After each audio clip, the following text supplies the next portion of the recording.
Failure. It's a word we've all come to fear. We associate it with embarrassment, regret, and shame. We avoid it, hide it, and pretend it never happened. But what if I told you that failure isn't the end? What if it's actually the beginning of everything great? Think about it. Behind every breakthrough, every triumph, and every success story, there's a trail of setbacks, mistakes, rejections, and painful lessons. Every person who's ever achieved something remarkable has stood face to face with failure. And instead of letting it define them, they chose to rise anyway. They chose to keep going, even when everything in them screamed to stop. And you can too. Today, we're going to talk about how to turn your failures into fuel, and how to stop letting the past hold you back, and how to use what broke you to build you, because your failure doesn't make you weak. It makes you human. And it may just be the thing that shapes you into the strongest version of yourself. Let me show you exactly what I mean. Behind every success story you admire is someone who failed over and over again, but they refused to stay down. Take Michael Jordan. He's widely regarded as one of the greatest athletes of all time. But in high school, he was cut from the basketball team. Think about that. The world's most iconic basketball legend was once told he wasn't good enough to make the team.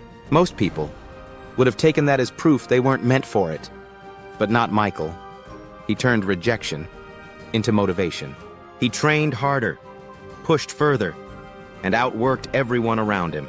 Later in his career, he openly reflected on all the times he missed game-winning shots, lost critical games, and failed in the biggest moments. And yet, he didn't see those failures as shameful. He saw them as necessary, because in his eyes, greatness isn't built by avoiding failure. It's built by moving through it.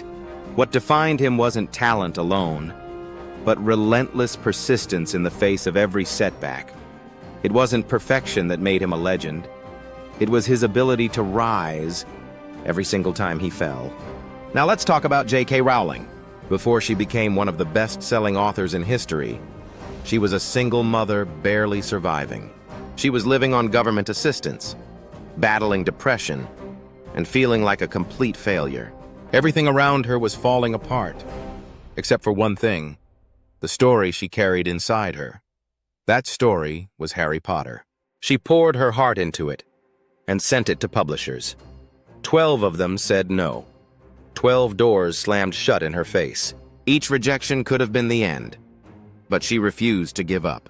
Rowling has said that failure stripped away all the noise and all the distractions until she was left with only what mattered: the will to keep writing.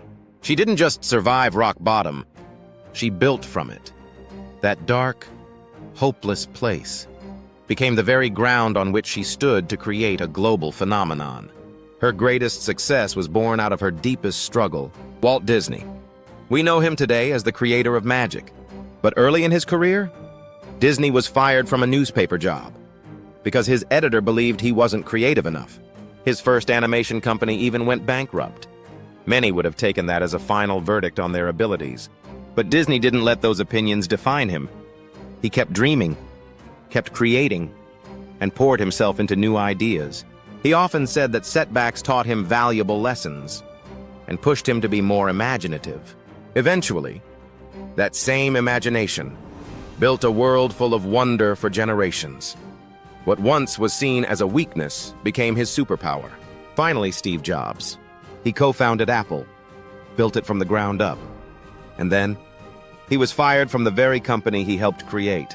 Imagine being pushed out of your own vision. That could have been the end. But Jobs didn't see it that way. He later admitted that getting fired was painful, but it freed him. It gave him space to start again, think differently, and explore bold ideas without pressure. That phase of his life led to even more innovation. And when he returned to Apple, he brought with him a renewed energy and vision that transformed the company. It wasn't the success, but the failure that refined his brilliance. All of these people had something in common. They failed, sometimes in ways that were public, painful, humiliating. But they didn't stay down. They didn't let failure be the final chapter. They chose to rise. And that decision, not talent, not luck, not timing, is what made all the difference. What failure have you been carrying like a weight on your back? What moment are you replaying in your mind, telling yourself it's proof that you're not good enough? Was it a job you lost after giving it everything you had? A relationship that ended and left you questioning your worth? A dream you chased that never took off? Or maybe it's the quiet failures, the ones no one else saw, but you still feel them every day. You're not alone. Everyone you admire has felt the sting of falling short. The difference is, they didn't let it become the end of their story. And here's the truth. You don't fail until you quit. Failure only wins if you stop showing up. As long as you're still breathing, you still have a choice. You still have another chance, another move, another chapter to write. So take it. Dust yourself off. Stand back up. Because your next decision could be the one that changes everything. Here's your assignment and your personal challenge. Write down your 3 biggest failures. Under each one, write what you learned. Be honest. Even the smallest lesson counts. Next, write 1 action you can take this week.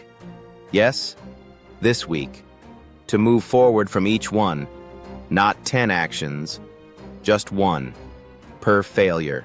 It could be applying for that job again, starting a new idea, or simply forgiving yourself.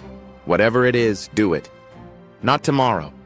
Today, failure is not your enemy. In fact, it may be your greatest teacher. If you're ready to turn your failure into power, like, subscribe, and hit the notification bell so you never miss a new video. And most importantly, take that step. Because the world doesn't need more perfect people. It needs more resilient ones.